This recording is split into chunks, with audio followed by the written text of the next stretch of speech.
नमस्कार, स्वागत आहे आपल्या सर्वांचं माझ्या किचनमध्ये। आज आपण बनवत आहोत दलियाचा ढोकळा। दलिया म्हणजे हा भरडा गव्हाचा, त्याची आपण लापसी बनवतो, गोड किंवा तिखट। बऱ्याच जणांना नुसता बेसनाचा ढोकळा चालत नाही, त्यांना ऍसिडिटी होते, तेव्हा तुम्ही हा ढोकळा नक्की ट्राय करून बघा। याच्यामध्ये बेसनाचा वापर आपण अगदी थोडासा केलेला आहे।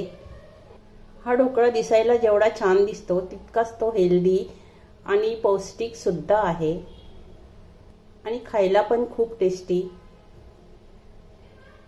तुम्ही हा ढोकळा टिफिनला सुद्धा देऊ शकता किंवा ब्रेकफास्ट म्हणून सुद्धा खाऊ शकता।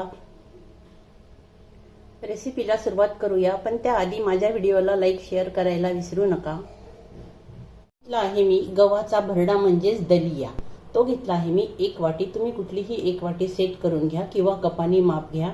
शक्यतोवर हा बारीकच घ्यायचा, जाड सुद्धा मिळतो। दलिया आता बाउल मध्ये टाकून याला एकदा स्वच्छ पाण्याने धुवून घ्यायचं।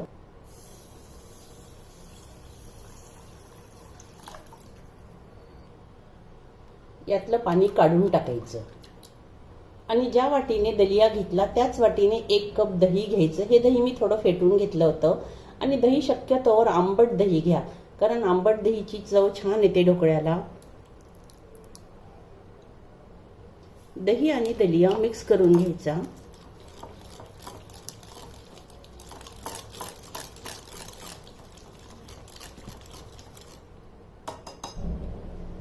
मिक्स केल्यानंतर यावर झाकण ठेवायचं आणि याला 20 मिनिटांसाठी, कमीत कमी 20 मिनिटांसाठी हे रेस्ट करायला ठेवायचं। हे मिश्रण म्हणजे दलिया छान फुलून येईल आणि ही स्टेप मात्र तुम्ही स्किप करू नका। 20 मिनिटांनंतर झाकण आता मी काढते। सुजी चांगली फुलली असेल।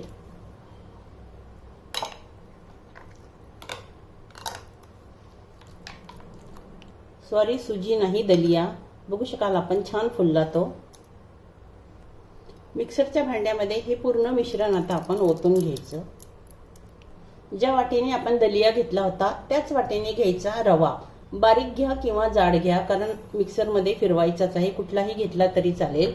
अर्धी वाटी रवा, त्याच वाटीने अर्धी वाटी घ्यायचं आहे बेसन, 2 हिरवी मिरची आणि थोडंसं आलं, 1/4 टीस्पून घ्यायची हळद, चवीनुसार मीठ घ्या किंवा मग अर्धा टीस्पून, थोडासा हिंग। या सर्व मिश्रणाची बारीक पेस्ट तयार करून घ्यायची। सुरुवातीला मी आधी यात पाणी टाकत नाही, मी असंच फिरवून बघते, जास्त घट्ट होईल तर मग मी यात पाणी टाकेल। स्मूथ अशी पेस्ट तयार केली मी। याच्यामध्ये थोडंही पाणी टाकायची मला आवश्यकता पडली नाही। हे सर्व बॅटर बाउलमध्ये काढून घ्यायचं। स्मूथ असं ढोकळ्याचं बॅटर आपलं तयार झालं। आता याला आपल्याला 2 पार्टमध्ये लावावं लागणार आहे, कारण एकाच याच्यात लावलं तर हे खूप जाड होईल। त्याच्यामुळे यातलं अर्ध बॅटर मी वेगळं काढून घेते दुसऱ्या बाउलमध्ये। हे अर्ध काढलेलं बॅटर मी नंतर पुन्हा लावेल ढोकळा तयार करायला याचा।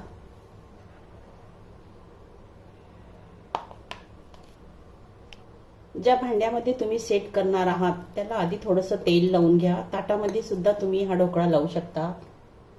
स्टीलच्या ताटाला तेल लावून घ्यायचं आणि त्यात पण ढोकळा लावता येतो।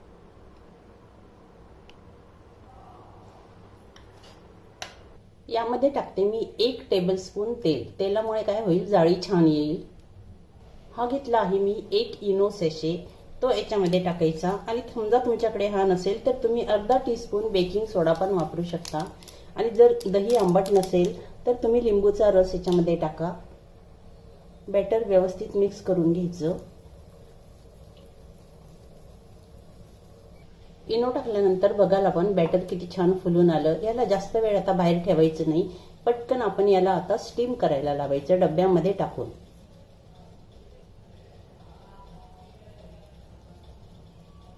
बघा, हा डब्बा आताच एवढा झाला। डब्बा अर्ध्यापेक्षा जास्त भरू नका, कारण जर तुम्ही जास्त भरलं तर मग ते ढोकळा खूप अगदी खाली सांडेल इतका होईल तो। म्हणून मी 2दा याला लावणार आहे स्टीम करायला।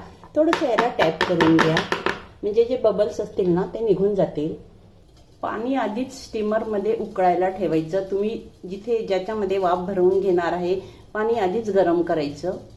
कढईमध्ये सुद्धा तुम्ही याला स्टीम देऊ शकता। तुम्हाला आवडत असेल तर वरून थोडं लाल तिखट टाका, पण मी नाही टाकत आहे. आणि झाकण ठेवून याला आता स्टीम करून घेऊया.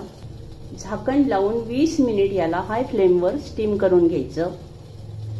लो किंवा मीडियम फ्लेम अजिबात करू नका. 20 मिनिटांनंतर ढोकळा मी काढून घेतला आणि याला थोडं थंड होऊ द्यायचं. लगेच याला कापायचं नाही, कारण लगेच कापलं आपण गरम याच्यामध्ये तर तो तुटून जाईल.